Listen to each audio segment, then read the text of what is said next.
Welcome to the Heart of Giving. We're back again with a new program to tell you about two programs in the city of Long Beach that provide services to people in the city that need the help that they provide. And most of it has been started by people in the community. Many have grown from all over the United States, but this one today was something very special 35 years ago. Now, I was thinking it was less than that, but 35 years we have had the Stroke Support Association in the community. And the association executive director is Christine Escalona. And Bill Frank, who is the facilitator there, who has been involved for many, many years.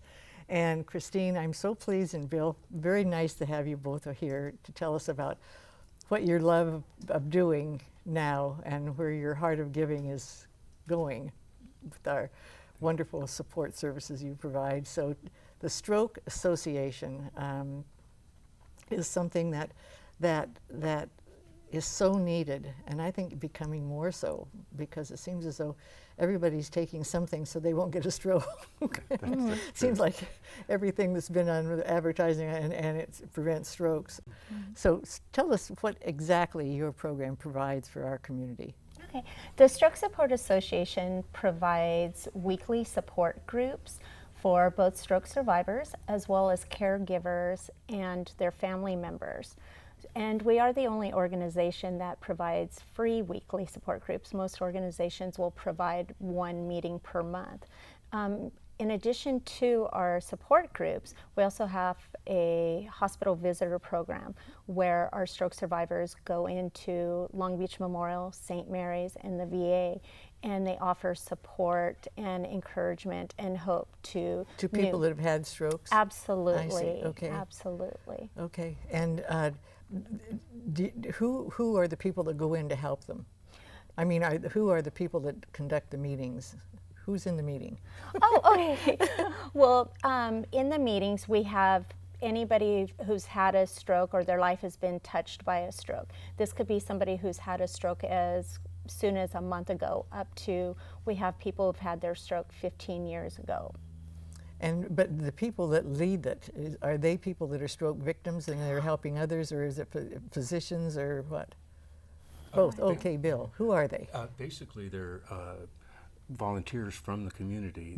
Most of our facilitators have degrees, like I'm a clinical social worker who's retired from the VA, and we have a psychologist who's also retired.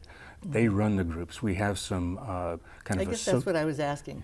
Yeah. They're the ones that run the groups of people that have had strokes. Right. Okay. And then, but she was mentioning the hospital visitor program too, and we have stroke survivors go in and talk with other stroke survivors that are new to having a stroke, and talk to them about the changes they can expect, and let them know that we have this group. And so we get a lot of stroke survivors that come to us based on that outreach. And strokes take every form. They do take every form, and if you've seen one stroke, you've seen one stroke. It changes are profound for some folks, and other folks you couldn't hardly even tell that they've had a stroke, but it may affect their thinking, their ability to read, for example, their vision, where others, they're confined to a wheelchair. And what's the most prevalent type of stroke thing that can happen to you with a stroke? I mean, as you say, it could be anything. But I mean, are there more of one type than another? Well, there are. The worst ones, I think, are the ones that affect your physical ability to get around. Maybe you become weak on one side. You could have so much damage that you can't walk anymore. I think each stroke is so different. We may see somebody that doesn't look like they've had a stroke, but they're very affected, like they can't read. I mean, they can't balance their checkbook. The brain misfires. And it's sad, but that's what the group is all about. These are tough folks that have come back. Somebody told me in group the other day that she is stubborn, and I said to myself later, I think they're all stubborn in their own way because they don't give up. Yeah, and they found something wrong that they don't like, and they're going to do something about it. Right, exactly. Well, you know, this is, I'm being a real dumbbell in asking this question, but what is the most cause of strokes? The lifestyle, heredity, Hispanics have more prevalence of stroke because of things that are going on with them diet-wise, lack of exercise. I was reading some things recently, and I was astounded that over 50% of Hispanics are likely to have strokes. So it's kind of mind-boggling, and a lot of it can be changed through lifestyle. Lifestyle. You know, if you stop eating some of the foods that you eat, stop drinking, stop smoking, get out and get some exercise. Those are the things that reduce your risk. And when you said you have these meetings, are they held in hospitals, or are they, do you have a facility? What? We meet over at a church over on Orange and Bixby. Orange and Bixby. Is that the Congregational? No. It's right on the corner. It's right on the yes. corner there. Yeah, I visualize it, I can. Okay. So that's where all your meetings are, except the ones that are in the hospital? Correct. And how do people know about the stroke support? Do they know it because of the hospitals, or telephone book, or what? They find out about it through the hospital visitor program, but we also run features in the Grunion Gazette, all the local newspapers to let them know when we meet. We've got a very well done website, and people find out on the web. We've been getting more and more people that way. And is your number growing? It does fluctuate. We have as many as 45 people come into our groups, and last week we were down to, I'd say, 25. But it just it ebbs and flows. Some people have been coming for over 10 years, and others are fresh strokes, as we call them, and have just been there a week or two. Is this something where a lot of people deny and don't want to come, or they think it's shows a weakness if they come to a stroke support? Do you have any of those? Yeah, and they usually will come once and then not come back. Some people are shy in groups, but we have a cadre of very welcoming folks, and most folks that go really see the benefit of it. And the people that come, like 15 years is a long time, but do you get a lot of brand new people? Yes. So we have some hospitals that actually bring some of their stroke survivors to our right? group. Is that right? It's so valuable. A lot of times, stroke survivors have been told, if you're not better in 6 months, you're not going to get any better. And these are medical personnel that have told them this. Hopefully it's not happening as much. But the truth of the matter is you continue to get better as long as you live and as long as you work. As long as you work at it. At it, right. And it's hard. Yes, it's hard, but with groups like ours, you can see the change in some of the people that really couldn't talk very much when they got, or talk at all, and now they may talk haltingly, but they can communicate. And does the Stroke Association provide classes or things that help them actually physically change, such as working on their voice or their speech, or is it mainly a support group? Go ahead. It's mainly a support group, but we do offer quarterly workshops, some type of educational workshop. We are in the process right now of starting an aphasia group for those survivors that do have speech problems, and we're working with that with Cal State Long Beach, and that should be up and running at the beginning of the year. And for physical problems, do you refer them to some of the nonprofits in town that work with physical disabilities? We do. A lot of the folks have had a full course of rehabilitation, but they plateau, and so they're discharged from those programs. But we encourage them that if there's some change, to go get reevaluated through their insurance and see if they could benefit for from more speech therapy, more physical therapy, and then we use some of the community Organizations, programs, like yeah. Long Beach City College has a, I forgot what they call it. It's for speech rehabilitation. well, it's more physical, and it's at the stadium. It's under the grandstand where they have machines and students that help people work out, and Long Beach State has something similar. Do you do any referrals and things of that? If you see somebody really needs something, you would refer them someplace? Yes, we Or- do. I mean, I know you don't prescribe, but Right. you can refer and try to help people wherever they are from that point. A lot of people come in having lost their driver's license because of they lost Oh, yeah.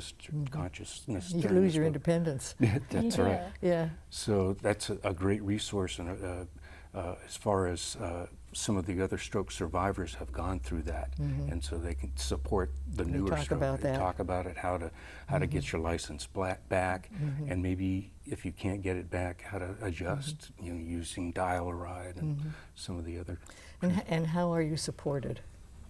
Just by funds of people donating, or by substance from some organization?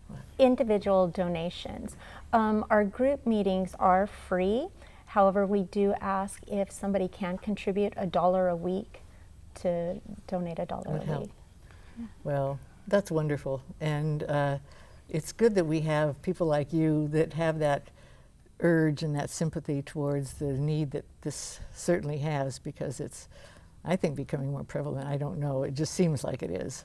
But And as people are getting younger and having when it's strokes. happening, yeah. Well, thank you so much for being here. You know, Thank you. having you, Christine, Bill, very good. Thank Nice you. to meet you too. Nice to Thanks a meet lot. And remember, we'll be right back. Welcome back to the Heart of Giving. We find out all kinds of things about things that are happening in the city through the nonprofits. The next one is one that everybody knows about and nobody knows really about it, and that is the Long Beach Affordable Housing Coalition. And that's a very long statement for some people to understand, me too, about exactly what they do. And Jonathan Newsom is here, and he is their executive director, has been involved with affordable housing for many, many years in the city of Long Beach. And Jonathan, I thought you worked for the city, and you don't. It's nice to see you again. It's great to be here. Thank it's great you. to be here. Yes. Now, tell us about the coalition. This is something. I mean, when you say affordable housing, everybody can get really excited because everybody wants affordable housing, and Well, yes. it's not easy to find anymore.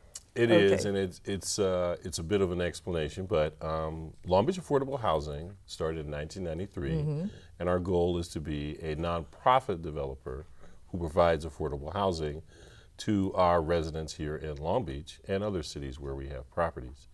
Primarily, we do that by working with government agencies in the purchase of the property so we can ensure the rents that we offer are lower than the standard rents that are offered in the city So right now. you mean you buy property at That's a correct. reduced rate That's correct. and make them livable? And make them livable. We upgrade the properties and we make them available for low-income families, challenged families, single mothers, so that those families can cut the cost of what is the biggest expense for most Absolutely. people in California, which is, of Absolutely. course, housing. So, for example, we have 3-bedroom units, some of which go for $1,000. Oh my! Right. So for a family, that's a big savings. Absolutely. So we like to work with families, and yes, we're a bit of an unknown story in some cases, because many people, when I pass out my card or they hear me talk, say, "What do you mean by affordable housing?" And so we have to do a bit of an explanation. So Okay, now, I'm happy to do that. What do you, when you say you buy property? Right. Number one, where do you get the money? And number two, where do you find this property? Do you have people speculating, or do you have people, or does the city do this? What? Well, we do work with various people. Our first building was actually through a process known as tax credits, where private investors actually put up the funds, but the nonprofit, they can only do it with a nonprofit. Their benefit is they get a direct tax write-off. So the Simply property owner does. That's right. And the nonprofit actually retains ownership of the property. Therefore, we can pass on those savings to the potential renters. The investors get a direct write-off, which works for them. So those who have funds and holdings, if they put in, let's say, $500,000 in this example, they get $500,000 in tax credit from the government. So it's a very strong incentive for them to partner with nonprofits. So that allows us to use their funds to help provide affordable housing. So those particular properties, there's no money involved. There's no money There's involved a on our write-off front involved. end, yes. And I was going to ask you, where do you get the money to buy the property? Right. But most of the property is because of write-offs of Investors. investors. Right. And the other properties, we partnered with HUD to acquire properties. And we were actually in a position where a national organization, who was also a nonprofit, provided us, essentially gifted over to us, as many as 8 properties that we now use as affordable housing. So as long as we committed to keeping them affordable, we're allowed to own them. And the owner, original owner, gets a write-off because it's going to a nonprofit. That's correct. So it's a win-win for both of us. So you don't have a lot of money in the bank to buy things. Not generally, but now But you have we're at to a different place. Yeah, you have to rehabilitate them. We have to rehabilitate them. Right now we have 21 apartment buildings, 481 units, and the value of those assets has now grown from 93 to $62 million. Wow.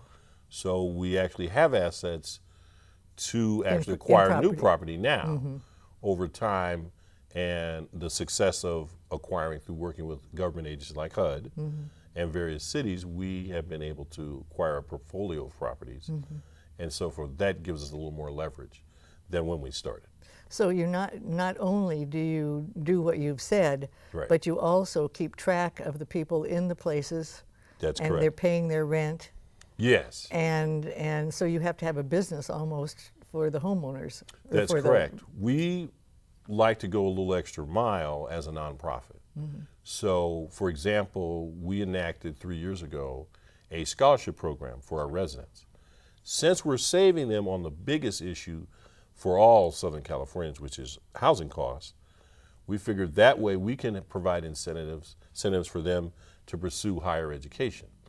So as a corporation and my board of directors set aside money from our income through the rents to provide scholarships to residents that live in our building. So last year we gave out 20 scholarships from $1,000 to $2,500, mostly to youth who are graduating from high school going to 4-year universities at some of those Long Beach State.